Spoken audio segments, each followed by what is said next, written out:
आणि इतिहासाची पुनरावृत्ती होत असते.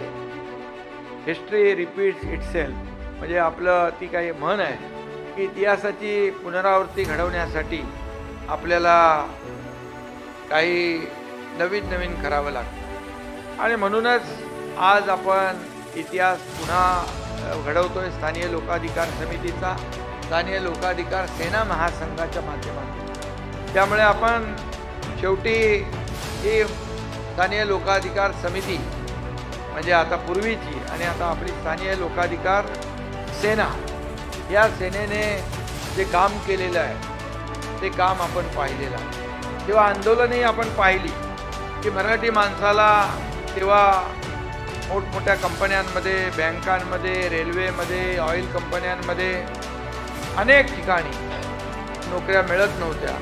आणि त्यावेळेस मला वाटतं 1974 साली बाळासाहेबांनी स्थानिक लोकाधिकार समितीची स्थापना केली. सुधीर भाऊ, गजाभाऊ यांना ही जबाबदारी दिली. आणि आपण त्यावेळेस पाहिलं की मराठी माणसासाठी, मराठी माणसाला ताठ मानेने उभं राहता यावं, आणि म्हणूनच या स्थानिक शिवसेनेची स्थापना देखील त्यासाठी झाली.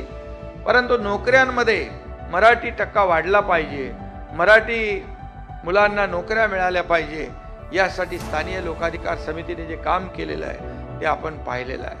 आणि म्हणूनच हे स्थानिक लोकाधिकार समितीचे कार्यकर्ते अतिशय शिस्तबद्ध पद्धतीने काम करत असतात.